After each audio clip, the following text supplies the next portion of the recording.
wheel began to slow before eventually stopping on a section that was blue-colored. Congratulations on receiving the crafting style, Celebrumber. Hold on, Celebrumber as in the Lord of the Rings Celebrumber.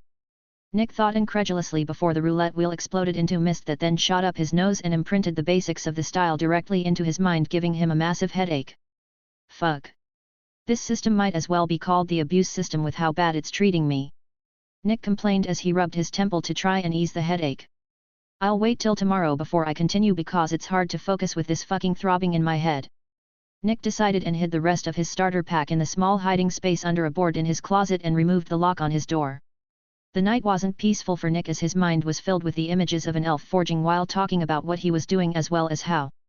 It was extremely realistic and lifelike, as even when Nick thought of a question the elf would answer it without pausing his forging at all. Nick woke up the next day with a bitter smile as he was learning even in his sleep now apparently.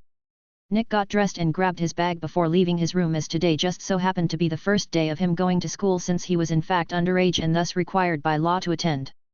He wasn't looking forward to it at all since before being reborn as a 10-year-old he was 27 and in college for his master's degree in chemistry. This was to say that he was being forced to attend classes so far below his actual level that it may as well have been physically painful. What Nick wasn't expecting, however, was that he was in a class with the Harry Potter and his cousin Dudley Dursley. Nick stood out like a sore thumb when he was introduced to the class thanks to the huge scab and yellow and brown bruises on his head alongside the short grey locks of hair that had managed to grow back in the past week at the orphanage.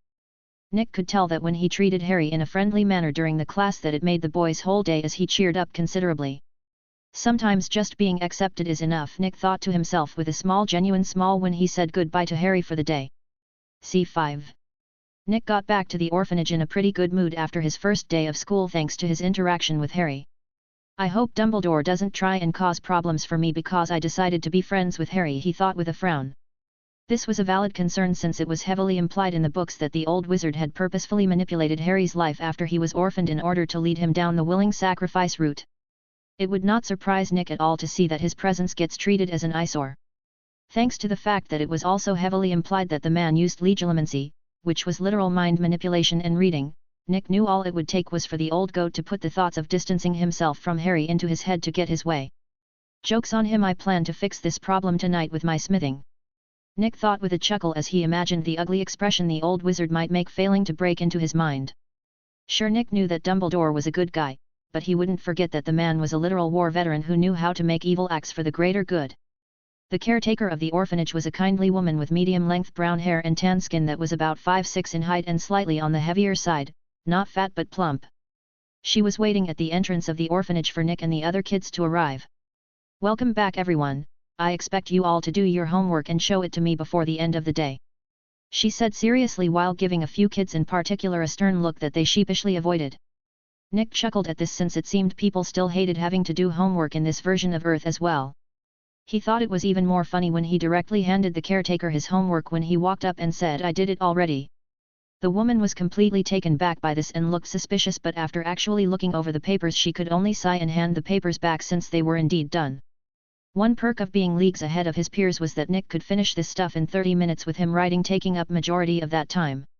With the rest of the day free, Nick needed to plan out what exactly he was going to do before he did it. Obviously I can't just disappear into my room and use my astral forge ticket, as they would get suspicious when I don't come down for dinner. I suppose I can focus on trying to figure out what the hell is going on with my magic, since Harry and I apparently had a whole conversation in Parseltongue without realizing it, he thought seriously. That was a very concerning thing to learn for Nick, as until one of the kids in the orphanage told him about it he hadn't even known it happened. Apparently midway through a conversation both he and Harry started to speak in a strange hissing sound according to the kid who had overheard them. It's possible that this body had Parseltongued wizard lineage from somewhere in its family tree, which also explains my hair color. Now that I think about it, this ability likely awoke from that potion clearing my magic circuits. It makes sense, as if the ability was found in the blood, then all pure-blood wizards have the genetic predisposal to manifest these abilities but can't due to long-term circuit degradation, he thought seriously. The pure-blood community would be horrified if they could hear Nick's thoughts right now, as he had basically discovered that the reason for their decline was because they themselves wasted their gifts to the point they simply couldn't manifest as easily anymore. They all thought it was because of the purity of their bloodlines, but in truth it was because they and their ancestors were worthless wizards. This also explained why half-bloods tended to be very talented, as the sudden inclusion of pure circuits from the Muggle blood cleared some of the atrophied ones. Nick wouldn't know if his theory was true or not for a long time though, since things with the ability to clear magic circuits were entirely unheard of. Wait, if this is true, does it mean that I have other gifts as well, since pure-blood families have all mixed at some point? He wondered seriously. Nick decided to spend the next few hours until dinner testing this question, but was left unable to tell because ironically most bloodline gifts needed a magical scenario to show themselves, and he was in the Muggle world. Chapter 6, Celebrumber Style. Dinner was a simple affair, with each child being given a bowl of hearty stew and a thick slice of bread for their meal. It wasn't extravagant by any means, but it was enough for their growing bodies to work off of without any issue. The oldest kid in the orphan age was merely 13 after all, since most after that point were adopted or moved out on their own after finding work. After dinner the kids were sent to their rooms for the night while the lights were turned off to save power during the night. This was when Nick chose to make his move and use the forge ticket to try and craft his first ring. Before that though, he sat on his bed and familiarized himself with the Celebrumber crafting style he had. It was different than one would expect at first glance, since as a matter of fact it did differ from standard Muggle ring smithing in several ways beyond just being magical in nature. Not to make the mistake of thinking that it wasn't a very labor-intensive thing, because it was. The biggest difference was that the style was actually very spiritual in nature and required the smith to use their spirit during the forging. This didn't mean literally putting their soul into the item, or else the smith would end up as a lich like Sauron, bound to their creation but otherwise immortal. That might appeal to some people, Voldemort, but Nick didn't want to cut off his future like that, even if it offered a supreme artifact in exchange. The correct way to use the style would be to use the smith's soul to imprint magical concepts onto their creation before setting the ring into its final shape. While this meant that the crafting style could be used by anyone, technically the style was created and designed with powerful souls like those of elves in mind.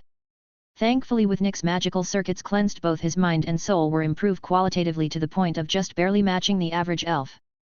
This was because magic needed a balance between three things to grow stronger: the mind, the body and the soul. The potion dramatically improved Nick's body in a fundamental way, and as a result his mind and soul needed to grow to match it. Sure, he didn't grow an 8-pack and earth-shattering muscles, but for a wizard his body was practically filled with limitless potential. If he exercised his body, his magic would grow as well, so long as he also continued to learn as he did so. There was a large downside to this style of crafting, however, in that the effects of the rings created could only be from things one understood themselves, or the smith would need pure willpower to imbue that property. This, in addition to how much stress the method put on the smith, meant that Nick was guaranteed to be exhausted by the time he was done with just this one single ring. Time to get started, Nick thought once the lights were turned out in the rest of the orphanage. Grabbing the ingot, a single galleon and the ticket from his hiding spot, Nick took a deep breath before tearing the ticket in two. Immediately the ticket started smoking and burning, and there in the middle of the room a bronze door with an intricate carving of 1,000 smiths hammering away at a single anvil appeared. The door was massive as it went from the floor all the way to the ceiling and was nearly 7 feet across as well. That is certainly an impressive looking door at the very least, Nick thought in awe while closely examining the door from every angle. Once he was satisfied with his investigation, Nick took a deep breath to calm his nerves and reached out to push the door open. As the door opened, 3 people in the world suddenly stiffened in shock as the aura of what lay beyond it appeared. These people were Dumbledore, Voldemort, and Nicholas Flamel, with each having a different immediate reaction. The first thought that the last of the Deathly Hallows had found a true master and was announcing it to the world. The second thought that a powerful artifact had been created and could only bitterly ignore it due to his current wraith-like state. The final person, however, was the oldest and most knowledgeable alchemist in the world and recognized the astral realm for what it was due to the song it sang, that of a craftsman. Flamel thought that after so long someone else had finally tapped into the astral spaces for their craft, even if he didn't recognize the craft itself, and celebrated. Chapter 7, Sanner. Nick saw that beyond the open door awaited a strange white room that was filled with glowing silver equipment of all sorts that gave off a delicate but powerful feeling. From hammers to ring molds, the room had everything that the crafting style told him he might need, and then loads more. Nick wasted no time walking into the room and was startled when the door closed behind him and he felt a foreign energy sink into his body from all directions. Nick didn't panic, as he instinctively knew somehow that this was merely the acclimatization that everyone who enters the astral realm undergoes, so that the next time they do it doesn't cause a scene. The process was over in about a minute, after which time Nick started to examine each of the tools to see if there was anything different about them, but quickly figured out that there was nothing. Alright, so first I need to decide on a design for the ring. Luckily there is several designs pre-made. Nick thought with a grin as he moved over to the ring molds sitting on a shelf at the side of the room. There were 5 total for him to choose from, but only 2 of them were acceptable to Nick since the others were designed to house stone settings. Of the 2 remaining, one was a simple band without any flourishes that appealed to Nick due to its discretion. He of course remembered that he could create the ring with the ability to go ignored, but that would make this forging session even harder than normal, if not impossible, since he was definitely not as skilled as Celebrimbor was with the style, even though he has full knowledge of it.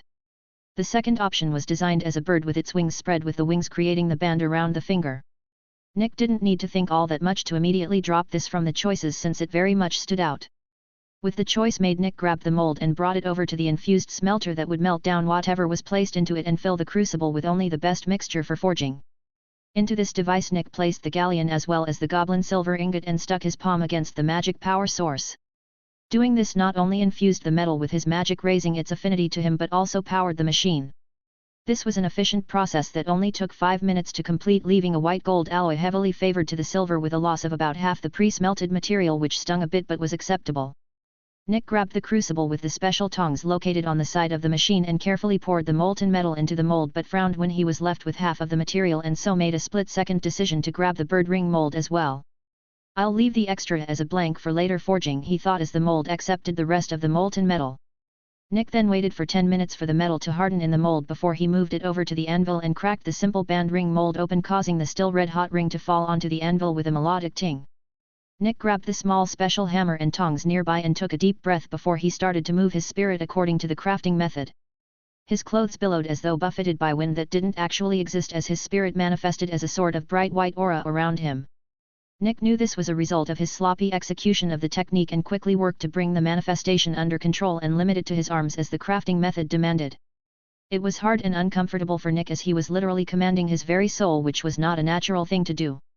Being in the astral realm where soul could manifest easily helped, but it was still not a simple matter. It took him nearly an hour, during which he kept the ring hot in the forge but not melted. Once done, he finally started his forging while pushing the will to protect his mind into the metal with each hammer strike. Hours came and pasted, but Nick remained in place, striking the ring over and over again until finally he heard a dull hum coming from the ring, proving he was successful, and he had to grab the anvil to stabilize himself as the exhaustion hit him all at once. I name you Sanner after the very thing you were created to defend. Nick said with a surprising amount of authority, and the ring stopped humming as it accepted its name. Chapter 8, Ring Points in Shop. Nick grabbed the blank ring as well as Sanner and left the forge, causing the door to immediately fade into nothing. He placed Sanner on his ring finger where it shrank to fit him perfectly, which was merely an inherent ability all rings forged in this style had, and placed the blank in his hiding place before flopping on the bed and passing out. It was another night of Elfcraft's master-filled dreams, only this time Nick was surprised to see the tall elf inspecting Sanner carefully. It is not on the same level as any of my own works, but that is to be expected. The elf said arrogantly, to which Nick wanted to roll his eyes. It is interesting what you imbued the ring with, though, as I had never thought to create protections in the wielder's mind, though in hindsight perhaps I should have, not that it matters now. The elf said with a melancholic look. Nonetheless, it is passable for an amateur such as yourself, and so I officially give you my blessing to continue my, no, I suppose it's now our legacy. May it serve you better than it did myself. The elf said, and Nick left that odd dream and awoke to the caretaker shaking him. Had trouble getting to sleep at a decent time? She asked, concerned. Nick rubbed his eyes and yawned, still a bit tired but to an unbearable degree. Nothing to worry about, Miss Smith, I'll be okay in a bit. Nick said before yawning again. The woman didn't look convinced, but apparently decided to trust him and left after telling him to wash up and get ready for school since he missed breakfast. Nick stood up and stretched, causing his joints to pop pleasantly even though the muscles in his body all ached and were sore from the forging the night before. Thanks to the method employed by the crafting technique during forging, the stress of the activity was spread all over the body, causing every muscle in his body to be in a state of exercise. This made the physical exhaustion much worse, but on the positive side it also made his whole body stronger over time. Celebrimbor included this in his crafting style so that if he ever passed it on, that his inheritor would not be useless in battle. Power was quality after all. Nick quickly washed up and got dressed, which brought his mind some clarity, which he used to identify Sanner with the system, and he wasn't disappointed. Ring name, Sanner. Grade, uncommon. Abilities, mental shielding, auto-sizing, defensive counterattack. Description: a simple band ring forged in the Celebrimbor style by Nicholas Iron with the will to protect his mind from all foreign intrusion. System appraisal: a decent piece of magical jewelry made by a novice. Congratulations on a successful forge. You earned 50 ring points. Ring points detected. Unlocking system shop function. I wasn't expecting to get a great evaluation, so this is just fine to me, but what's this about a shop? Nick thought after reading the notifications. He quickly opened his status screen, and there just under his point value was an additional tab labeled shop by the system. I wonder what this shop has to offer, he thought curiously and mentally clicked the tab. The answer to that question became apparent immediately afterwards as a list of 4 categories appeared: material, equipment, tickets and books. Well, that makes sense, I suppose. He thought with a nod of acceptance. The material list was basically made of every material you could think of to make a ring, as well as their prices in ring points, including dangerous things like activated uranium. Nick made a mental note not to purchase anything with lethal qualities before he had protection. The equipment tab had all the equipment that he saw within the Astral Forge listed individually with their prices, and he noted that he could only afford a hammer out of everything. The tickets tab, however, was where things got interesting, as it had 3 subsections listed as roulette, buffs, and mystery. The first 2 needed no introduction, but the third certainly did. The mystery tickets were, as their name suggested, mysterious, but according to the system they served as a means of gambling a set amount of points for the chance to get a more valuable type of item or ticket. The chances of that were very low, however, as it was a merely 10% chance per ticket. The books section of the shop included literally every book ever written, as well as the price of them. The price of some books were crazy high, though, such as the Mysterium Zarsis was set at a whopping 20 billion ring points. Chapter 9, Bullies. Nick was surprised how no one seemed to notice the brilliant ring on his right hand in the orphanage or on the bus ride to school. The only time this changed was when he sat next to Harry after turning in his homework. "Where'd you get that ring?" the bespectacled boy asked with clear confusion. Harry knew from the previous day that Nick was an orphan just like him, so he was worried that it was gotten through thievery, even if Nick didn't seem the sort to do such a thing.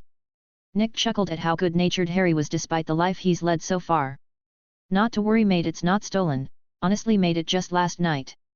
Try to keep that quiet though, as it'll cause problems for me if others found out," he said honestly.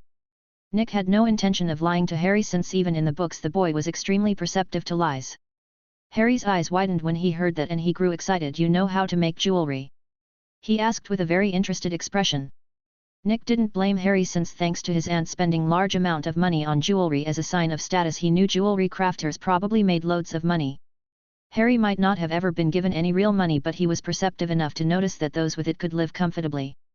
Learning that the first person who wanted to be friends with him could make jewelry thus excited him greatly. Poor guy doesn't even have a clue how valuable what I make really is, can't tell him either since the old mind raper might pick it off his mind.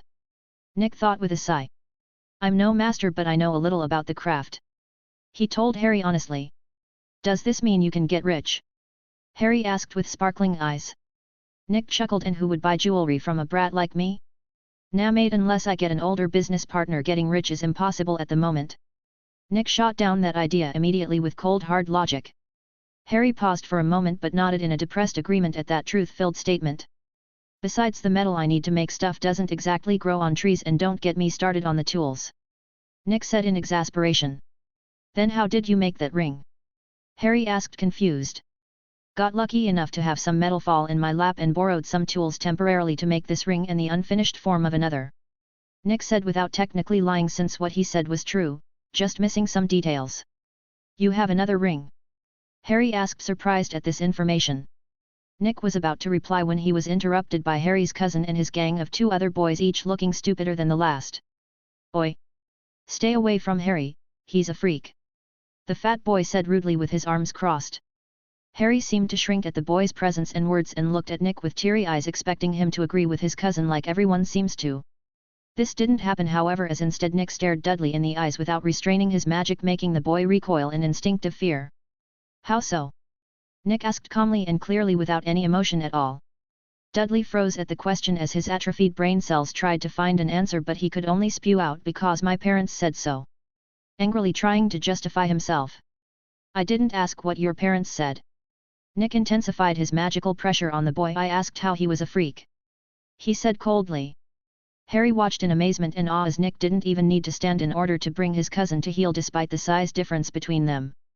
Dudley looked like a goldfish as he opened and closed his mouth trying to find an answer, but eventually gave up and simply left angrily.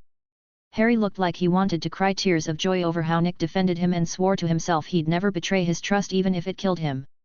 Nick was totally unaware that he had basically just kicked Ronald Weasley out of his spot as Harry's bestest friend before he even got it. What he did know was that Dudley was bound to report this to his parents, who would try and cause problems for Harry or even Nick himself. He sighed at this knowledge since he had only just made Harry's life a little harder, but he couldn't help himself as he can't stand bullies. In his previous life he himself had been the subject of attack by bullies due to his intelligence, and it showed in his borderline antisocial personality. Chapter 10, Personal Observations. Nick apologized to Harry for the problems this may cause him, but the boy who lived refused to hear any of it since he felt it was totally worth it. There's not much more they can do to me that I don't already have to deal with. I'll probably just not be given dinner again. It's fine, I'm used to it. Harry said with a shrug, and Nick came this close to going off in anger but restrained himself. It was one thing to read about the abuse Harry suffered from in a fictional story, but this was Nick's actual world now, and Harry was his friend, so hearing this stoked his rage. A nearby windows cracked from a bit of accidental magic fueled by Nick's anger, and he quickly put a lid on his magic before someone got hurt. Harry was stunned to notice that during this outburst Nick's eyes seemed to change color, but on second glance they were completely normal in color, making him think he was seeing things thanks to his shoddy glasses, and kept it to himself. I'll bring you some food tomorrow, so don't worry about it, mate. Nick promised before the teacher started roll call. Much like the previous day, Nick was bored out of his mind, but this time he was able to alleviate some of that boredom by helping Harry with his own work. It became clear that Ron had a bad influence on Harry in the world of the story, as Nick found that Harry was actually very smart and hard-working with the right reinforcement. Nick was pretty sure that the only reason Harry struggled at Hogwarts was because Ron convinced him to goof off instead of study or practice magic. This would explain why Dumbledore suddenly seemed to try and get Harry serious in improving after Voldemort was resurrected.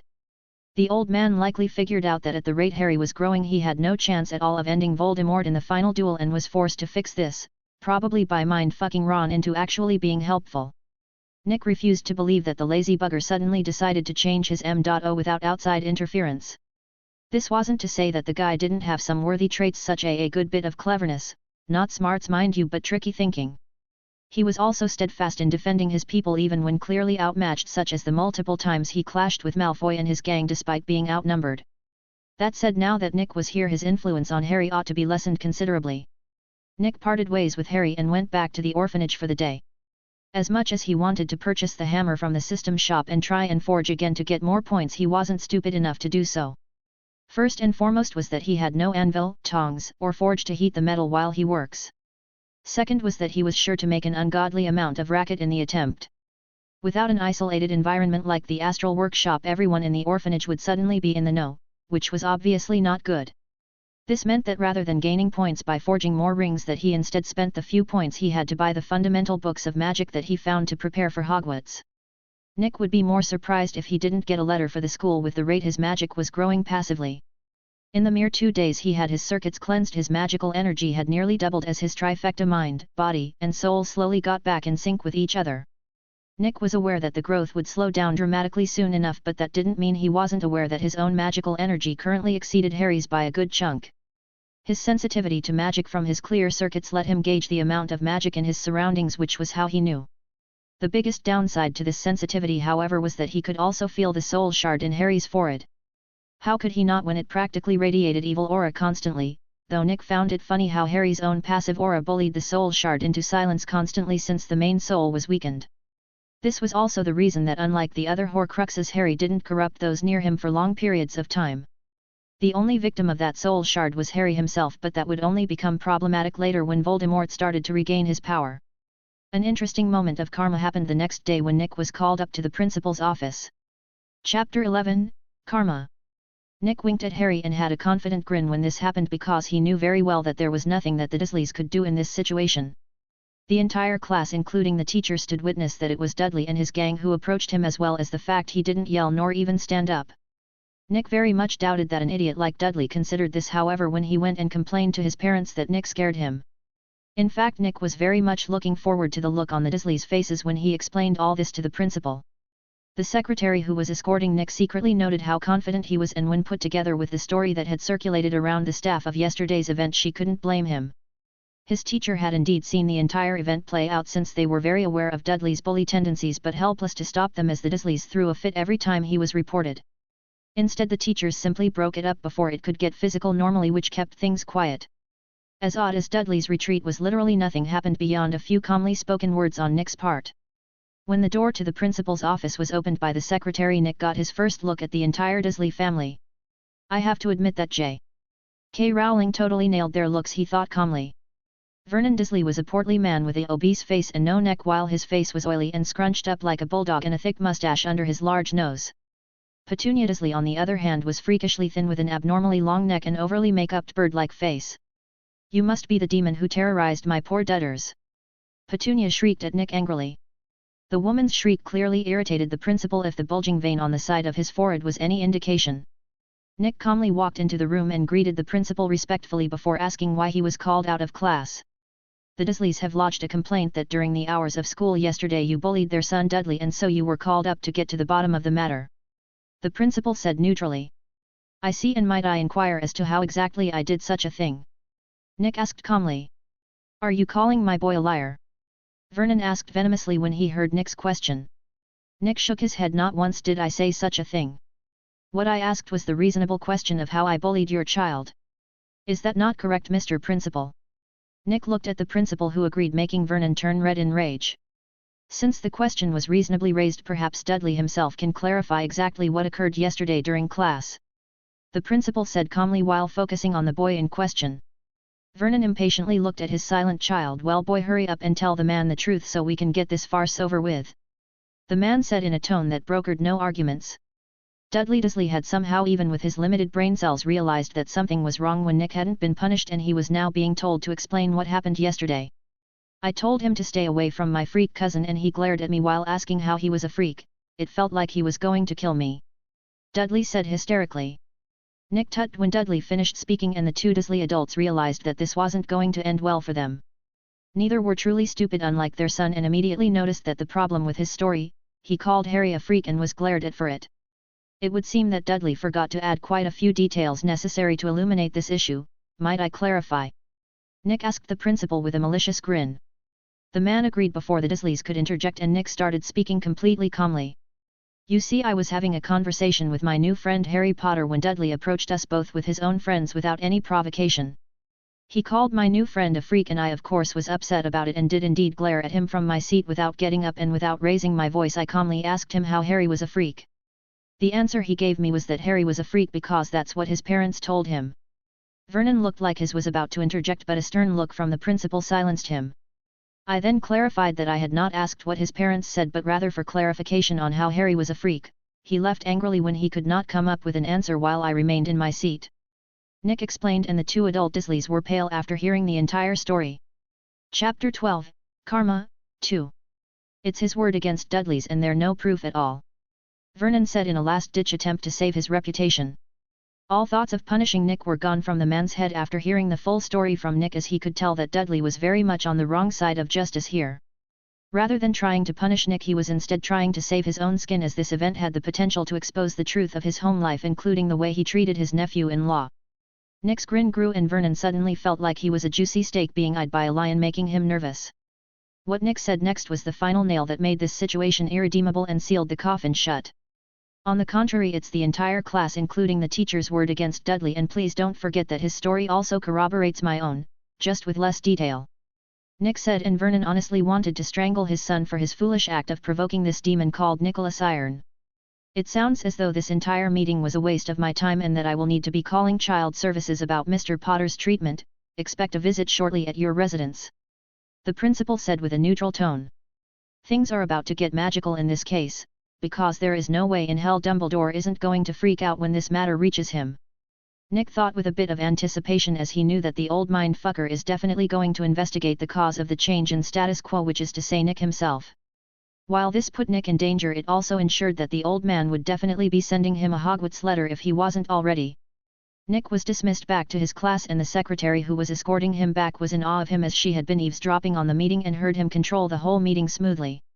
He's going to go far in life, she thought honestly. When Nick walked into the classroom with the smug victorious grin, everyone knew that Dudley had fucked up and chose the wrong target. It was a sort of rule that you don't defy Dudley because his parents will always bail him out. But Nick had clearly turned that on its head with the look on his face as he casually strolled to his desk next to Harry. What did you do? Harry asked excitedly as the curiosity was killing him and the rest of the class who went quiet to listen in, even the teacher. Nick then regaled them with the tale of how he force-fed the Dursleys a taste of their own medicine and might have exposed Harry's terrible treatment as well. Brilliant! Harry said with a genuine smile of happiness when he heard the story and truly hoped that he gets sent to the same orphanage as Nick. Nick had trouble holding his laughter when Harry told him this as he couldn't help imagining Dumbledore getting a letter telling him this and having a heart attack. It would not be strange since he would then feel the need to watch out for signs of Harry growing in a way similar to Voldemort and turning evil. Nick knew that was impossible due to how good-natured Harry was, but it was still a funny idea. He didn't shut down Harry's hopes though, since he honestly couldn't just tell Harry that all of his misery was because of a scheming old goat and the evil known as prophecies. Much like one would expect when Child Protective Services showed up at number 4 Privet Drive and searched the house, they were not happy at all. At first glance it looked like a good place to live and Dudley's room was the picture of a well-taken care of child's room. That was where the problem came in, however, as the only other room was completely barren and had obviously not been lived in at all. This led the social worker to question the Dursleys and learn where exactly Harry was living, in a dirty broom closet under the stairs. Karma was swift and painful on this day for the Dursleys as the news got a hold of the story somehow and ran with it. Harry was reimbursed for his suffering with a single request, which he used to go to the same orphanage as Nick, and the Dursleys were ruined reputation-wise all within a single afternoon. Dumbledore was far too late to stop any of this, however, because the person he had placed to watch over Harry and the Dursleys was coincidentally out when it all went down, leaving him helpless. Chapter 13, Unforeseen Talent. Dumbledore followed the trail of memories he casually looked through of the Dursleys and easily found the source of the sudden change. A young boy of 10 years old who turning 11 in March, old enough to join Hogwarts with Harry, he noted offhandedly. The old wizard watched the events play out from the perspective of each of the Dursleys and could only nod in appreciation over the control and presence the young boy commanded in the meeting that created this scenario. He was clearly enjoying the way he had the family dancing in his palm, but clearly wasn't arrogant as he didn't flaunt his victory at them. What an interesting little fellow! Dumbledore thought in amusement after perusing the family's memory of the event, but then he dug deeper into the child, Dudley, he notes, memory of the initial confrontation and froze. He recognized what it was that struck terror into the Muggle child immediately: pure magic. As a wizard who was exposed to the energy on a daily basis at Hogwarts, the headmaster was astonished to see it involved in this matter, even if not in a conventional sense. He clearly is some pure blood scion planted near Harry, since it is clear that this outburst of magic is not very well controlled, much like a hammer rather than a scalpel. Dumbledore dissected Nick's use of his magic at a single glance. Looks like I should also check this boy to see if he might turn out like him. The old wizard decided seriously. Normally he didn't bother himself with orphan wizards, but clearly Nick was far too talented to be just another orphan wizard, and he was now friends with Harry Potter to boot. Dumbledore casually operated away, leaving no one aware he was even there beyond a loud pop. The orphanage was quite lively when Dumbledore arrived near it, as all the children and caretakers were smothering Harry with positive attention. I suppose this will serve as a good way to get him used to the fame he'll have next year, the old wizard thought in amusement as he watched Harry struggle to cope with being the center of attention. The headmaster of course went through Harry's memories of Nick as well, and he was happy with what he found. What a good fellow. He even knows how to make jewelry and has been nothing but kind to Harry. The old wizard thought appreciatively. Dumbledore didn't find it odd at all that Nick knew how to craft jewelry, as talented people have been doing seemingly abnormal things like that for as long as such people have existed. It helped that it showed the old wizard that Nick probably had an exceptional talent for enchanting, as most with that talent tend to learn a craft young as well. A big problem showed up however when Dumbledore tried to use legilimency on Nick, only for him to be trapped in the memory of his sister Ariana dying over and over. When the mental retaliation ended, Dumbledore visibly looked slightly older and was covered in sweat. What in Merlin's name just happened? The supreme mugwump thought in horror that only grew when he saw Nick look at the ring on his hand in confusion and then realization before looking around cautiously. He enchanted the ring to protect his mind. How? Dumbledore thought in terror of the talent needed for such a thing. Tom has nothing on this young man in terms of talent. I'll need to keep a close eye on him, the old wizard thought seriously before operating away, not noticing that Nick was acting when he looked around. Nick had sensed the old wizard the moment he showed up thanks to his sensitivity to magic, and Dumbledore was like a fucking lighthouse with the amount of the stuff he was letting off passively. The old man's disillusionment charm was totally useless against Nick, and in truth merely made him a bit more vicious in his retaliation when Sanner reacted to the old man's attempt at probing his mind. The automatic defense merely tears apart the magic probe normally, but Nick instead used it to send a repeating memory of the worst experience the old goat ever had. Glad that's over with at least. Waiting for that guy to make his move was getting harder and harder. Nick thought in relief. He had been expecting Dumbledore's visit for hours at this point, and even a patient person like him was starting to grow a bit paranoid. I may have overdone it a bit with the retaliation though. Nick thought sheepishly. I'll get him some woolen socks for Christmas in my first year as an apology, he decided, since everyone remembered that line in the books. Chapter 14, Recycling. Nick was made to share a room with Harry at the orphanage since they clearly got along well, not that either of them minded. Nick didn't mind because Harry already knew about his crafting ability, as well as the fact that they will both end up going to Hogwarts together the next year, and knowing Dumbledore end up in the same house and room. Both of them are practically guaranteed to be placed in Gryffindor, with their personalities being what they were. Nick was a bit special in this regard, as he could actually fit in no matter the house he was placed in. After all, he was cunning and ambitious like Slytherin, courageous like Gryffindor, wise like Ravenclaw, and loyal and hard-working like Hufflepuff. In a scenario like this, Nick imagined that his own input would be the deciding factor for the Sorting Hat, and sadly Gryffindor is simply the best option. The amount of favoritism stacked on Gryffindor's side during Harry's school years was simply too great not to try and take advantage of. Sure, it came with a few large downsides, including a great deal of danger, but the benefits made it all worth it. Additionally, it would probably also make Dumbledore much less suspicious of him in the long run, since majority of that house are heroic individuals rather than villains. One of the biggest downsides in Nick's opinion, however, had to be the sheer amount of idiots or carefree people in the house that would undoubtedly try and distract him and Harry with games and other useless things. A week passed by after that, and the Dursleys had packed up and left the area, taking Dudley with them as they couldn't stand the looks people gave them. This meant that the school district was free from Dudley's bullying, which was celebrated by both the staff and students. Nick felt like an idiot at the end of the week when Harry asked him why he hadn't tried to find scrap to turn into jewelry. For Harry it was a simple solution, but Nick had totally ignored the idea at all, since he was under the false impression that the materials needed to be good to create rings. Honestly, should probably try and make something out of scrap to see if the system counts it. Harry is already making the decision to befriend him, a nice one. Good work past me. Nick thought, patting his own back. On Saturday, Nick and Harry left the orphanage to go looking for scrap metal that may be useful. Muggle London in the early 90s was a fantastic place for metal hunters to go looking, because the stuff was getting tossed out daily alongside actual rubbish. Cans, silverware, cooking utensils, car parts, and even construction pieces. The two of them found tin, silver, iron, steel, and copper in large enough quantities for Nick to have plenty of workable material for a good minute. The folks at the local metal refinery were more than happy to help the boys melt down the scrap into small ingots. They were impressed at the initiative Nick and Harry had shown, and even the owner of the refinery chipped in to help shape the steel into a rough set of tongs and hammers for them once they learned what the boys wanted the metal for. The only thing the men of the refinery wanted in exchange was a piece of jewelry each as payment. They needed to get some paper and a pencil so Nick could measure each of their ring sizes, but otherwise he saw no problem at all with this arrangement. The caretaker at the orphanage was confused when the two boys returned with tools and metal ingots. But when she heard what they were for, she was more than happy to clear out the old shed behind the building for them to work in, as it had a fireplace that Nick could use to heat the metal. Nick absent-mindedly noted that if there was one thing that English folk never snubbed, it was young folk wanting to get into crafting. The only thing I'm missing is something to work as an anvil, and I should be able to get started. Nick thought while looking at the shabby makeshift workshop. Nick got lucky 2 days later when the school bus passed by a new construction site and he saw a pile of scraps that just so happened to have a chunk of steel beam about a foot long at its edge.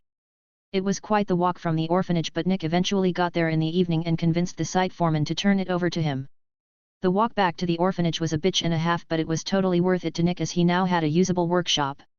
Chapter 15, Crafting Lesson. Chill mate, you seem more excited about finally using the workshop than me. Nick joked with Harry, who was already starting to recover from his malnourishment after a week at the orphanage. He wasn't at a healthy weight just yet, but at least he wasn't nearly as scrawny as he was when Nick first met him. How are you not excited? Harry asked in exasperation. That was the one trait that Harry was trying his hardest to break Nick out of, how unexpressive he was.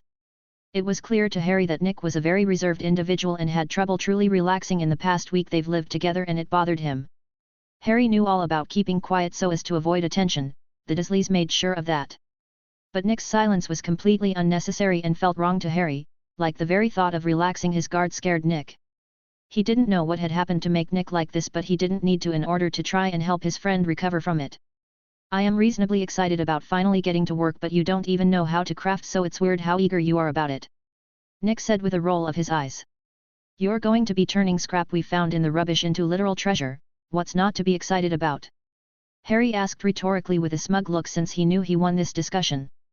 Nick could only raise his hands in defeat, since they both knew that Harry had a point and he had lost the battle. I promise you'll change your tune when I actually get started, since the whole process is honestly kinda boring. He said with a smirk. Harry looked less confident. It can't be that bad. Right, he thought worriedly. An hour after school, Harry entered the shabby workshop with Nick excitedly, only to be left stunned when he lit the fireplace and fed it for 30 whole minutes. Don't look at me like that. Getting a strong hot fire going is an important step with no shortcuts with what we have available. Nick said with a small chuckle when he saw how bored Harry looked. So we literally have to waste so much time even ring just for you to get started? The boy asked with a dread-filled expression. Nah, just the first ring, mate. The fire's job is merely to help keep the metal workable for longer after it reaches temp. The fun bit really comes when I'm shaping the metal into their chosen designs. Nick explained patiently while tossing a copper ingot into the roaring fire. Thank God, I thought it was always going to be so boring. So how long does the metal take to heat up? Harry asked curiously while wiping the sweat from his forehead.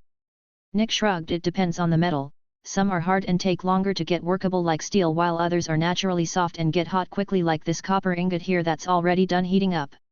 He explained as he used a pair of rough tongs to pick up the glowing ingot. Nick brought the ingot over to his makeshift anvil and carefully put it against the middle of it so he could shape it a bit. Now you will see the preliminary needed to make a ring. See how this piece of metal is so large? He asked calmly. Yeah, what about it? Harry asked interested. Nick started to strike the metal while making sure to keep it still with the tongs. I need to make this large piece of metal into a bunch of smaller pieces, since a single ring usually doesn't use a lot of metal and this is far too much.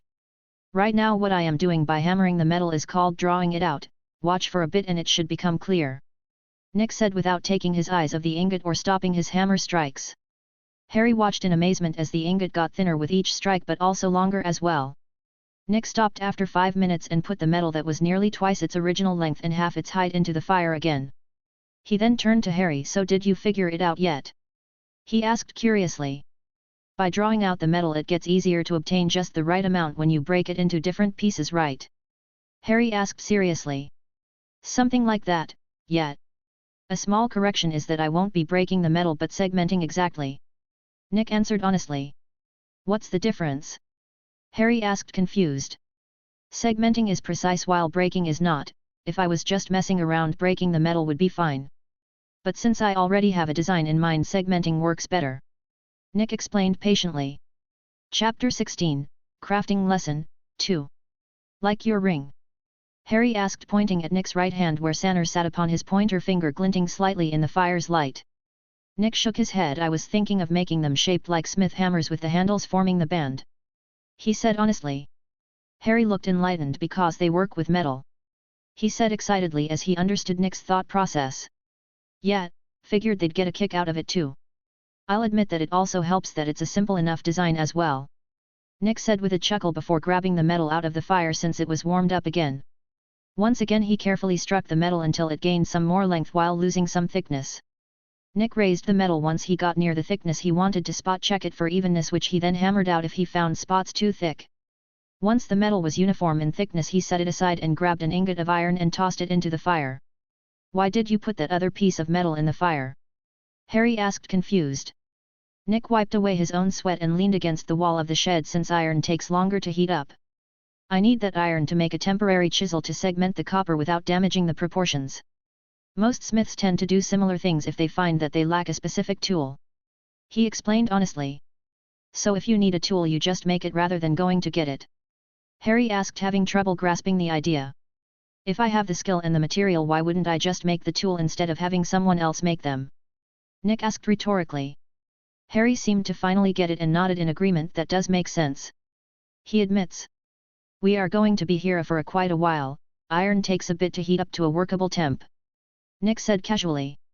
Harry sagged in disappointment. Is every crafting session this boring? He asked in exasperation.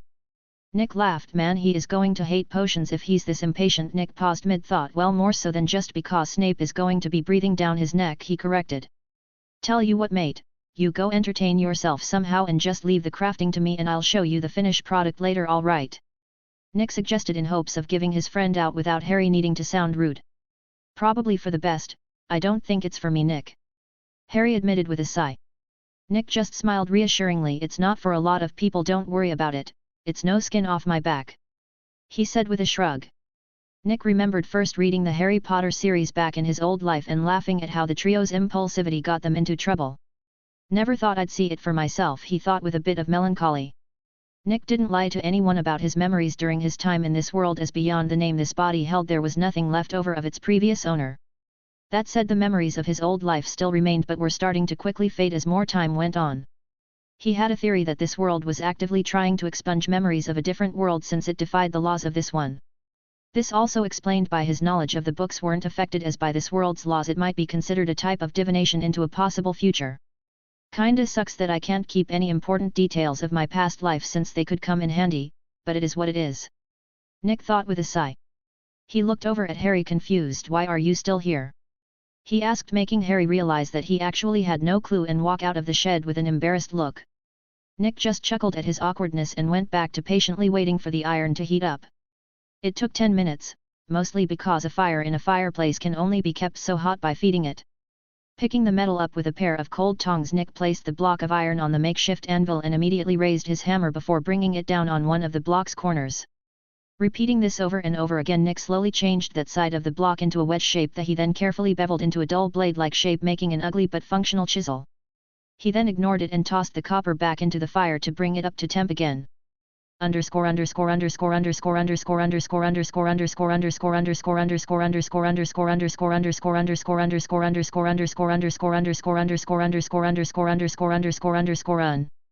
My patrons can read at least 5 chapters ahead, along with using the site as a way to directly contact myself rather than needing to hope I respond to your comments.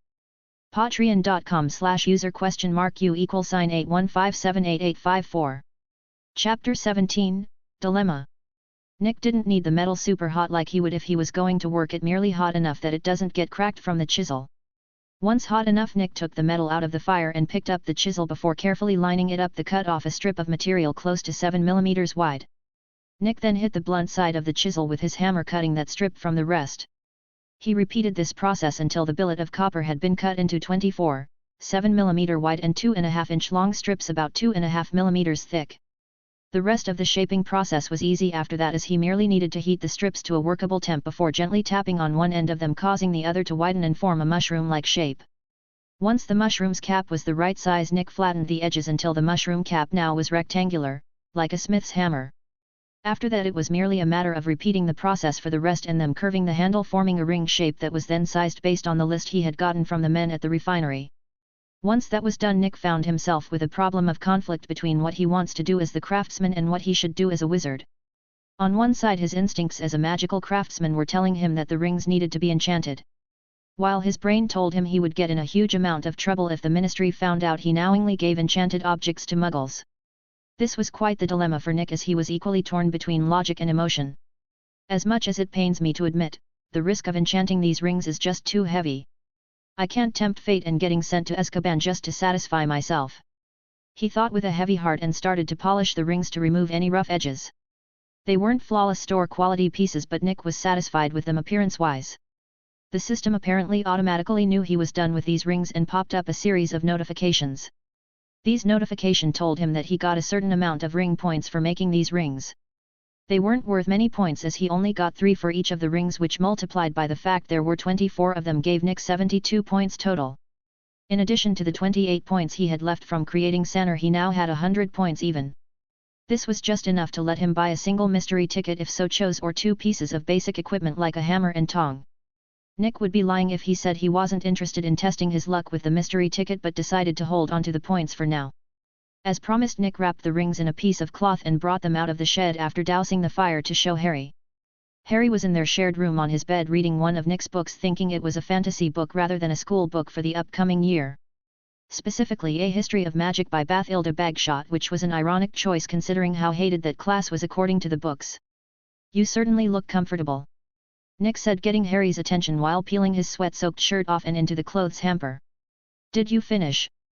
Harry asked, instantly growing excited as he bent the ear of the page he was on and closed the book, much to Nick's horror. "Don't bend the ear like that, or you'll ruin the book," he said angrily. Harry held his hands up in surrender. Okay. "Geez, no need to get so miffed," he said defensively as he undid the bent ear and used a torn piece of paper as a bookmark. "To answer your question though, yes, I did finish the rings. Here," Nick said, tossing the bundle of rings to Harry, who caught it no problem. The boy opened the bundle but had a confused look when he saw the rings in it. "Isn't jewelry supposed to be shiny?" he asked in confusion. Nick laughed. "Depends on a few factors really. First is who is meant to receive the jewelry. Second is what it is made from, and finally whether the person who made it has the ability to make it shiny. The answers to those questions in order are metal workers, copper, and not with the setup I currently have," Nick said honestly. Chapter 18, Close Call. "What does them working on metal have to do with this?" Harry asked, as the rest he understood just fine. "When we were at the refinery, how would you describe the men there?" Nick asked patiently, and Harry thought about it for a minute before he figured it out. "Dirty," he said in realization. Nick nodded with a grin. "Smoke, metal dust, sweat, and dirt is the price those men pay by working in that job. So the way I see it, something shiny is pointless for them, as it too will just get dirty. So instead I made something symbolic instead," Nick said proudly. Harry nodded in agreement. "It's brilliant," he said excitedly. "We'll make a trip on Saturday to give the blokes the rings and I'm sure they'll agree," Nick said with a grin. "For now though, I need a bath," Nick said with a grimace as he smelled himself. Harry burst into laughter at this, but Nick just ignored it as he went into the bathroom. "I want to finish that blank of mine, but I can't risk any of the others seeing me work and getting the ministry's attention," Nick thought with a sigh as he scrubbed himself thoroughly with the soap. He winced a bit when he went over the healing bruises on his body, but otherwise finished up quickly and got changed into a set of plain grey cotton pajamas. He and Harry talked about A History of Magic for the rest of the day until dinner, after which they turned in for the night. The next day was Friday and school was as always a torturously boring event for Nick, but he sucked it up. Neither he nor Harry did anything for the rest of that day beyond delve into their own chosen books and relax. Saturday though was a whole different matter, as they packed up the rings in a small cardboard box Miss Smith had given them for it and set out to go deliver the rings. It never ceased to amaze Nick how many people actually walked everywhere in London. Nobody seemed to bat an eye at the two boys as they moved with the flow of foot traffic towards their destination at a brisk walking speed. What did catch people's attention however was a strangely dressed man in a bright Hawaiian floral shirt and baggy sweatpants who apparently thought he was blending in. If that's not a wizard, I'll eat my shoes. Nick thought with a grimace and began steering Harry clear of where the man was. Thankfully the wizard just continued minding his business and didn't bother the boys at all. That guy must be barmy to walk around like that. Harry gossiped after he was sure that they had left the man's hearing range. Nick shrugged. I don't know, maybe he just found the clothes comfortable. He offered non-committal. Harry laughed at that response. Think he might have escaped the loony bin? He asked jokingly. You aren't that far off really. Nick thought to himself when he heard the question. What he said though was no clue really. I just hope he doesn't cause any trouble. This wasn't a lie either, as if the wizard made a mistake and used magic without thinking the ministry's obliviators would get involved, and that spelled trouble for him and Harry. While most of the time those people only targeted muggles who saw what they shouldn't have, a few cases may involve them needing to erase all evidence of a wizard's passing, which was to say everyone who saw them. Nick wasn't willing to test if Sanner held up against brute force attack spells on his mind. He knew very well that the ring had a limit to how much it could resist that wasn't very high due to his lack of skill and experience. I'll reforge it later when I get much better at using the crafting style. Nick vowed mentally. Thankfully no obliviators showed up and the two boys made it to the metal refinery without any issue an hour later. The workers were happy to see the two of them and asked how their project worked out. Harry here found out that the work wasn't for him, but otherwise it went great. We even brought the rings we promised. Nick said excitedly, leaving the workers stunned. To be fair lad, we didn't actually expect you to go and really make us rings. The boss said with an awkward chuckle. Nick frowned. I gave my word and that meant I was going to follow through. He said, slightly offended. The boss raised his hands in surrender. Didn't mean to upset you lad. I've no doubts about your honor, but you can understand not expecting a couple of wee lads like yourself to do such hard work. The man said calmly. Chapter 19, Appreciation and Time Skip. It's fine I guess, it just hurt a little to be doubted like that is all. He said honestly. The workers all nod in understanding. A man's gotta take his word seriously, so the fault here is ours lad. Can I ask for forgiveness? The boss asked sincerely. Nick nodded. All right, I'll forgive you all this time, but don't let it happen again. Agreed. He said seriously, and the workers pat their chest in agreement. Enough about that though, who wants to see the rings? Nick asked with a grin as he shook the box lightly. The workers were all eager to see what Nick had made for them and emptied the box on a messy table nearby. The men were interested when the copper rings landed on the table, and one of them picked up a ring curiously. They're designed after hammers and thanks to the material are easy to clean and fix. Each ring has the size written on its hammer head. Nick explained with a smile. The men quickly divided the rings up and admired them on their own fingers happily. Copper hammers got a nice ring to it lad. The boss said with a smile as he looked at the orange ring on his finger. Thought you all would get a kick out of it. Nick said with a smirk. It's hard to believe a squirt like you made stuff like this, but it's got all the marks of the work, so well done. The boss said honestly. Nick smirked. You haven't seen anything, he thought while rubbing Sanner with his thumb. Harry had no problem socializing with the workers despite them being dirty and smelly, as he was just happy to be acknowledged. Nick couldn't help but think that this may be why Hagrid was one of Harry's favorite people. The half-giant didn't see race or color or house or bloodline, all he saw was people, and that alone made him better than most wizards alive. Nick and Harry hang out with the refinery workers for about an hour before heading back to the orphanage. After that they simply played chess for most of the day, with Nick coming out on top the entire time. Time passed and 3.5 months came and went after this, with Nick forging rings in the workshop while slowly improving his skills and otherwise enjoying his time with Harry. His injuries had fully healed in this time, and thanks to his forging his body was now much stronger than before. Harry had also recovered from his malnutrition mostly, as the signs of it were mostly gone and only the parts created from its long-term effects could be seen. Nick had stuck to his guns and never enchanted any of the rings he made, while also destroying most of them after the system paid him for them so he could reuse the materials they were made out of. The date was now July 25, 1990, and Nick finally decided to enchant a ring, since in 6 more days it was Harry's birthday. He had stockpiled quite the amount of points by now, as even though he only forged 3 rings a day, since he wanted quality over quantity, unlike the rings he made for the refinery workers. Each of those rings were worth more as a result, with the best quality silver ring he had made so far being worth 25 points. In total he had made 336 rings during this time, with 100 being worth 10 points, 56 worth 12, 89 worth 15, 10 worth 16, 20 worth 17, 30 worth 19, 15 worth 20, 10 worth 22, 3 worth 23, 2 worth 24 and 1 worth 25. This gave him a grand total of 4,839 ring points since he hasn't purchased anything with them in this time. This sounds like a lot, but in reality it was barely enough for him to purchase a basic muggle set of equipment. The prices of the larger things like the forge were horribly expensive, with the basic small muggle forge costing 1,000 points alone. Rather than purchase such a thing and have to leave it behind when he went to Hogwarts next year, Nick instead was saving up for something he found while scrolling through the shop one day. One-time use enchantment model, storage space, 3 cubic meters, price, 5,000 ring points. Nick was astonished when he discovered that rather than needing to custom make each enchantment, he could instead use the much less flexible system enchantments for an expensive price. Chapter 20, Autar.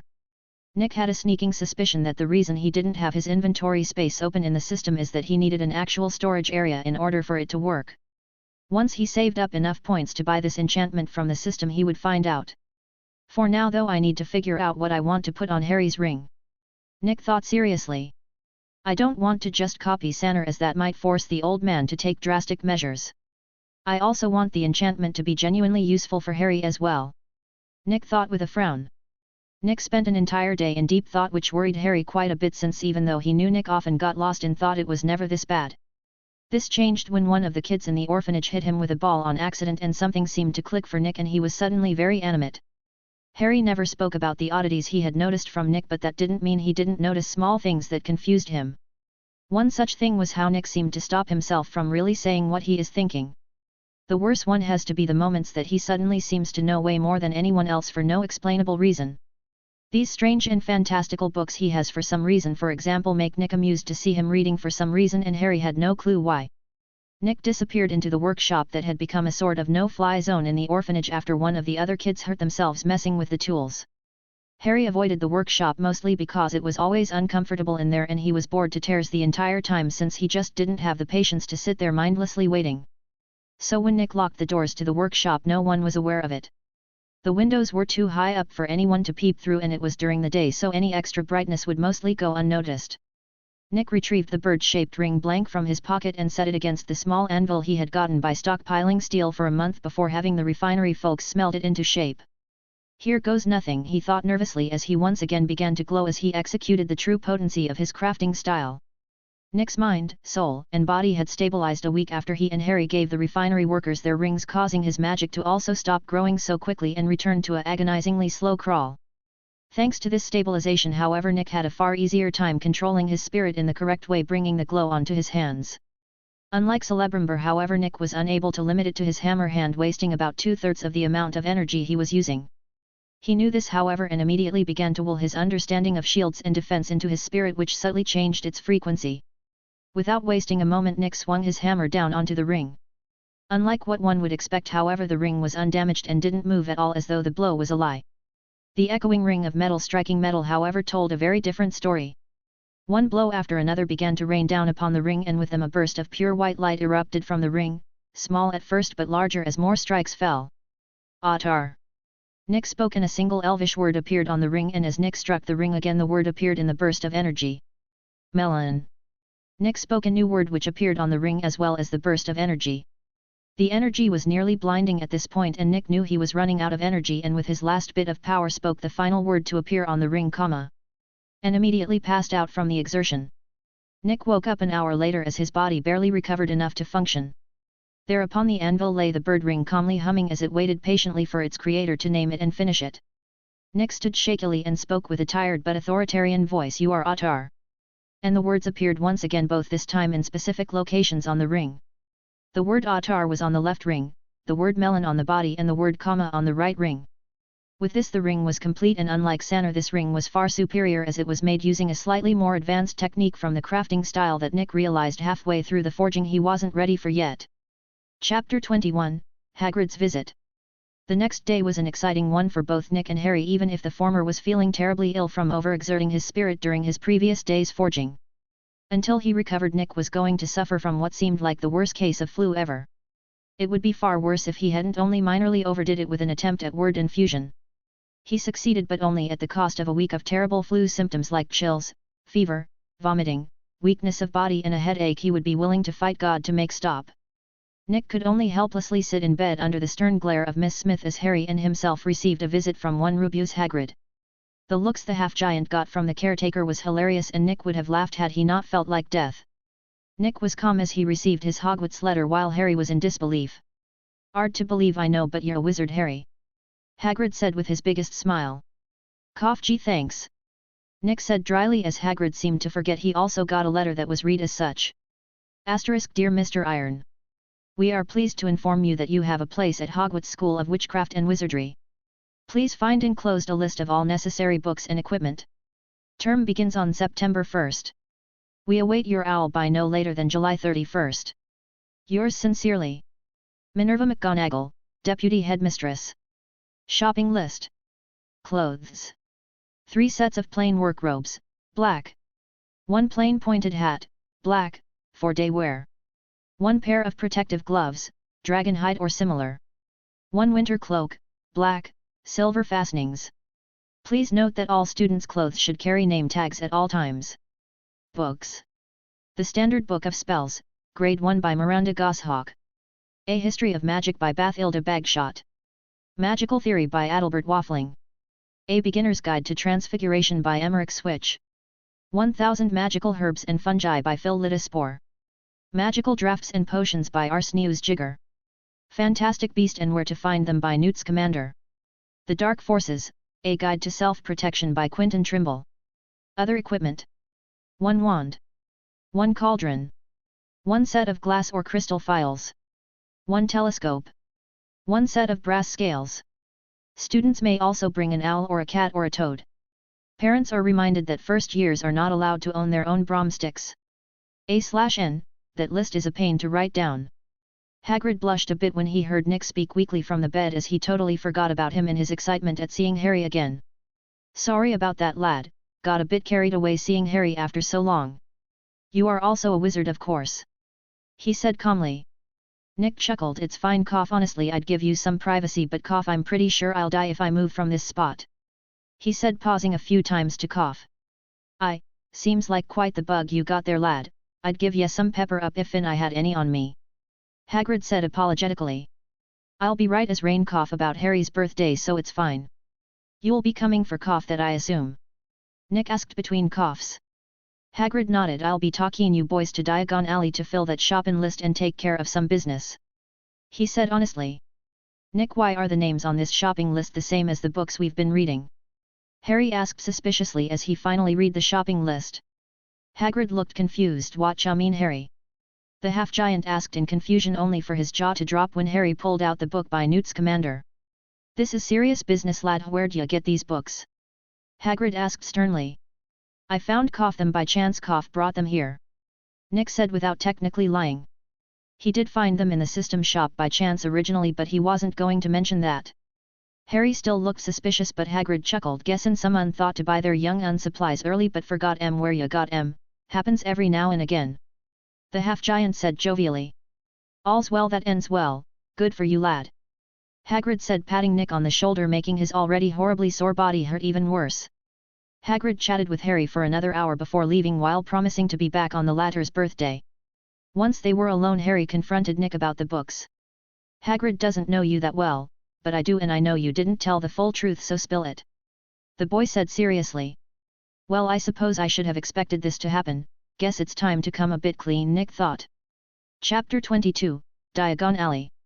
"I maybe noticed magic quite a while ago." Nick looked away sheepishly and grimaced when he heard Harry groan. "Figures, why didn't you say anything?" Harry asked, sounding slightly hurt. Nick sighed. "Do you have any idea how I'd sound if I just said that I knew about magic?" he answered Harry with another question. "Barmy," Harry said with a sigh. Nick nodded. "I did find the books on accident though," he said honestly. "So this entire time we've just been studying?" The boy glared at the books like they had betrayed him. Nick tried to laugh but had to stop when he got caught in a coughing fit, instead ending that conversation there. Harry didn't really mind Nick keeping magic a secret from him, since he could understand how crazy he would seem if he told him. What did bother Harry, however, was that it still felt like Nick was hiding something, but his intuition told him it had nothing to do with him, and so he ignored it. Soon the day of Harry's birthday came, and much like he had said, Nick recovered and was fine again, even if he looked terrible for the whole week. It was odd to Harry, as literally the day before Nick was looking like death warmed over and now he was totally fine. He was very tempted to say it was magic, but until he actually knew what he was talking about he'd hold judgment. Harry couldn't help but be a bit jealous of Nick when they were getting dressed, since his friend had the beginnings of a six-pack forming on his stomach. Nick was very lean, but only those with keen eyes would notice the slight hints of muscular definition on his frame thanks to all the forging he has been doing. Hagrid showed up shortly after breakfast in a thick coat made of many animal skins sewn together in a strange way. "Happy birthday, Harry!" the man boomed out with a smile as he was the boys. "Morning, Hagrid!" both of them said at the same time before sharing a laugh. "Well, we'd best be off, lots to do, you know. Just follow me for a bit and we'll be set to go," the half-giant said without explaining. Harry and Nick did so, and after an hour of walking found themselves outside a seedy-looking bar with a rusty sign that read "The Leaky Cauldron." Peeled paint and dirty floors greeted the two boys as they entered, with Hagrid leading them. The patrons of this bar looked like homeless people with dirty, torn wizarding robes. Behind the bar, a man with short brown hair and a stern face stood in a dirty apron cleaning a glass with an equally dirty rag. "Morning, Tom, I've got a couple first years to take to the alley," Hagrid said, and the bartender merely nodded and motioned for Hagrid to go on. Harry looked confused at the interaction, but Nick could feel the magic lace throughout the building shift to allow them passage. Probably to keep any muggles who stumble across this place from finding Diagon Alley accidentally, he thought calmly. Behind the pub, Hagrid walked up to what appeared to be a normal brick and turned to the two boys. "Remember this for the future, 3 up 2 across 3 times from the rubbish bin," he said before demonstrated, causing the wall to fold inwards revealing Diagon Alley. "Wicked!" Harry exclaimed in awe, causing Hagrid to beam, but Nick remained calm, having expected it. What he didn't expect, however, was that the scene that greeted him was much grander than what was described in the books. A whole throng of people going about their business, with so many shops that Nick couldn't recognize any of them save perhaps 2, Gringotts and Ellipsal Emporium and Magical Menagerie. Gringotts was a massive white building literally set in the center of a crossroads, with Nocturne Alley to its left and the rest of Diagon Alley to its right. Probably to represent neutrality or some such, Nick noted thoughtfully. The other building was recognized mostly because of the many birds in the windows, as well as the huge hanging sign that had its name on it. Nick got chills from the building, however, as every single owl in the windows had their eyes locked on him. Not in the sort of way that one would stare at food, but rather royalty. "I know it was stated that the birds were tied to magic, but I need to stay away from them because they might oust my magical circuits at this rate," Nick thought nervously. He very much doubted that only the birds in the window had all turned to stare at his direction. Chapter 23, Goblins. This strange phenomenon had apparently been noticed by more than just Nick, as some people stopped to trying and figure out what was going on with the owls. Nick hid on the other side of Hagrid so that if anyone followed the bird's gaze they would only see Harry and the half-giant. "Come along, lads, we gotta make a stop at Gringotts," Hagrid said after allowing the boys to marvel over Diagon Alley for a moment. The man obviously didn't notice the strangeness with the looks he was getting from the people who noticed the bird's actions. He is probably used to it, Nick reasoned easily enough, and followed behind the man closely.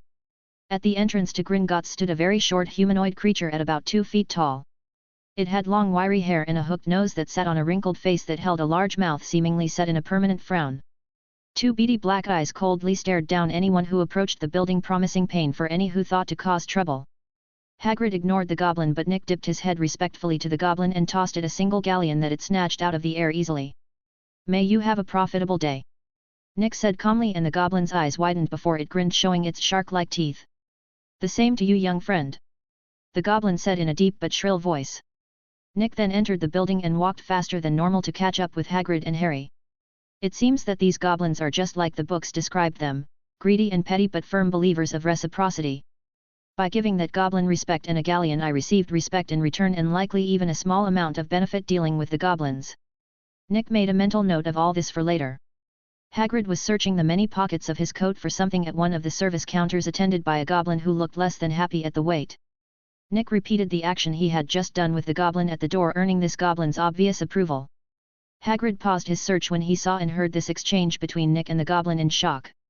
"You speak gobbledygook, Nick?" the man asked, astonished. Nick froze. "No, why?" he asked, taken off guard and confused. "Ya just did, lad," Hagrid said honestly. "I have no clue, might just be a gift," Nick said with a shrug as if it wasn't a big deal. Internally however he was freaking out because he had no idea what the hell was going on, as no such ability existed in the books. Parcel tongue he could see with his theory of magic circuits, but gobbledygook wasn't a magical language like that. What if I am not a parcel mouth but rather have the gift of tongues instead, like in the Bible? That would explain this situation perfectly. Maybe the reason I spoke the language of snakes was because of Harry, while this time it was because I was speaking to a goblin. Nick quickly jumped to the best option possible based on his knowledge. Neither Harry or Hagrid seemed to think about the matter any further after that, as the half-giant found the letter from Dumbledore as well as Harry's inheritance vault key. The goblin took the letter from Hagrid and carefully read it before putting it down and picking up a bell from out of sight and ringing it. Soon another goblin arrived, and the first spoke to it in English so Hagrid and Harry could understand without bothering with Nick, who spoke their native language. This new goblin took the letter to verify the things that it had been told and then spoke "follow me" and then started walking off. Nick upset the goblin leading them, as despite trying their hardest to make the wizards on the cart ill, Nick was totally stone-faced the whole ride. The carts of Gringotts and its rail system were a mess of extreme speed and crazy maneuvers that made the thought of using the cart to rob the place unpleasant. "This is Vault 687, key." The goblin held out its long-nailed hand after speaking. Hagrid handed the goblin a small golden key that was then used to open the vault, dazzling Nick and Harry with the small mountain of golden coins that revealed itself. "You didn't think your parents really left you nothing, did you, Harry?" Hagrid asked with a smile. Harry teared up seeing that he was loved by his parents before they died. The goblin started to get impatient, and Harry grabbed a small stack of golden coins that he shoved into a small bag that the goblin provided before the group left for another vault. Chapter 24, The Wand. The next vault was number 713 and had much stricter security measures while containing a single small sack alone. Harry was curious about what was in the sack, but Nick was debating whether he should just go out of his way to smash it now and save him the trouble of dealing with Quirrellmort. Sure, that would basically ruin all of Dumbledore's plans for the future year and make the man rather upset at him, and maybe also making the Dark Lord pissed at him as well. Yeah, that plan's out. Nick shivered slightly at the sheer amount of things that could escalate from such a seemingly simple action. After that the group left Gringotts and headed over to Madame Malkin's clothes shop to get their clothes tailor-made, which cost a single galleon for each of the boys. She said to return in a couple hours to pick them up, so the group left the store and headed over to the trunk store to get trunks for both Nick and Harry, since they needed a place to store their other supplies. 3 shops later and all the other stuff including books for Harry was done minus the wand. "You lads go see Mr. Ollivander for your wands, I have a bit of business to take of myself, but I'll meet you afterwards," Hagrid said while pointing at the old shop in the middle of Diagon Alley that had a brag written on the front of the door, "Makers of fine wands since 382 B.C. The man handed Nick 7 galleons, which was apparently the price of every wand in the shop regardless of material or core. That seemed like it shouldn't be that way, what with the price some of those materials command, like phoenix feathers that normally cost a massive amount. Nick and Harry opened the door to the shop and a small bell rang to tell the shop owner that someone was there. What most wouldn't realize, however, was that the owner was standing nearby under a disillusionment spell in order to observe his newest customers. Harry was looking around curiously, but Nick's vision immediately zeroed in on the location that Garrick Ollivander was standing in. Ollivander was amazed at how potent the young man with metallic-hued hair's perception of magic was, as there was no hesitation at all in exposing him. "You both will definitely give me quite the challenge, I can tell," Ollivander said with a wide smile while dispelling the spell and revealing himself to the boys. "Ah, Mr. Potter, I was expecting you to show up one of these days. Did you know I remember every wand I've ever sold, including your mother's? It seems only yesterday she was in here herself buying her first wand. 10¼ inches long, swishy, made of willow, nice wand for charm work," the older man said with nostalgia. "You on the other hand, young man, are a mystery to me," he said, turning his attention towards Nick, who remained calm this entire time. "Nicholas Iron, and you must be Garrick Ollivander," Nick said calmly. Ollivander looked confused for a moment but quickly returned to normal. "Well, no matter about all that, let's get you lads measured so we can start pairing you with your wands," he said before approach with a tape measure. He first asked which was their wand hand, which was right for both of them, before carefully measuring them in a bunch of unusual ways such as their finger length and palm size. The man tried to hide it, but Nick noticed that he appeared shaken when he found Sanner on his pointer finger. Nick was expecting the man to ask or say something, but nothing ever came of it, as he just acted professionally. Once both of the boys were measured thoroughly, Ollivander walked into the rows of wands and brought back 2 boxes that he opened. Harry eagerly reached out for the wand offered to him, but Nick could only frown while looking at the wand in front of him. To his magical sensitivity this wand was clearly rejecting him, and so Nick just looked at Ollivander and shook his head while the wand in Harry's hand caused a candle to explode. This quickly became a sort of revolving door game with the elderly man taking and bringing wands back. The iconic line from the book arrived for Harry when he got his Holly and Phoenix feather wand, hinting at his ties to Voldemort. This unfortunately left only Nick without a wand, much to Ollivander's pleasure, as it seems he had a true challenge on his hands. Wand after wand came and went, and they all refused to work for Nick. Chapter 25, Chooses the Wizard. Nick was starting to get frustrated with this, as it was starting to seem like he simply wasn't going to get a wand today, but something strange happened. Ollivander sighed for some reason after this last wand and looked at Nick with a conflicted expression. I won't lie to you, lad, this is the first time that none of the normal combinations of wood and core have seemed to reject someone.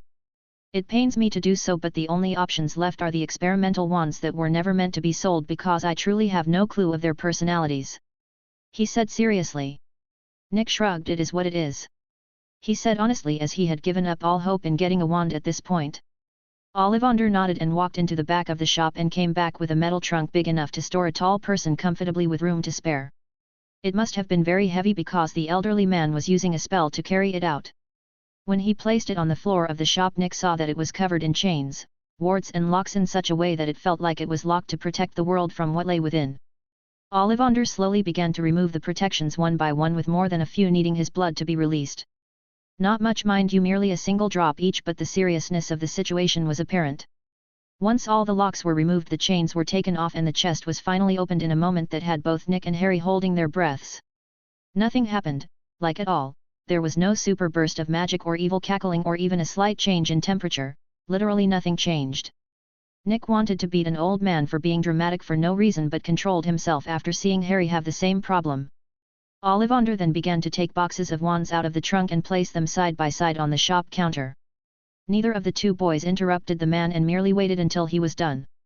This only took 5 minutes, and finally the last box was placed on the counter and the man began to take off the tops, revealing the wands underneath. It was clear that these were different than anything that had been presented before, because their colors and patterns were all different than the normal ones. Nick walked up to the counter and sensed each of the wands and noticed that all of them save 5 totally rejected him. Of the remaining 5, 3 of them merely seemed hesitant rather than opposed. The last 2, however, were creating visible phenomena as if to try and get his attention. One of them was a strange dark tan and pink swirled wooden wand with a simple handle. Nick noticed hints of treachery in this wand's magic sensation and rejected it immediately. The final wand was the strangest, however, out of all the wands, as it was made out of a reddish-yellow colored wood with black lightning-like veins of what was clearly a different type of wood along its length and a dark, almost black handle.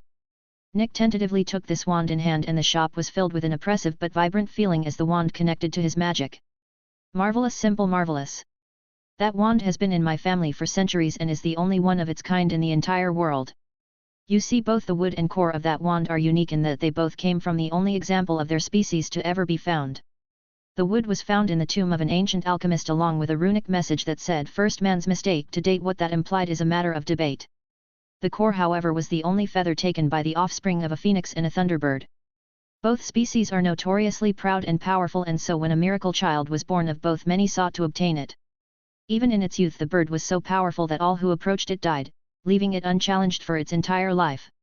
It was said that before it died, the mighty bird bestowed this feather upon my ancestor and then burst into a golden plume of flames and lightning while the sky wept, never to be seen again. I don't know what makes you so different than any who have ever come into this shop, but I look forward to hearing your story. Ollivander finished talking and held out his hand for a handshake.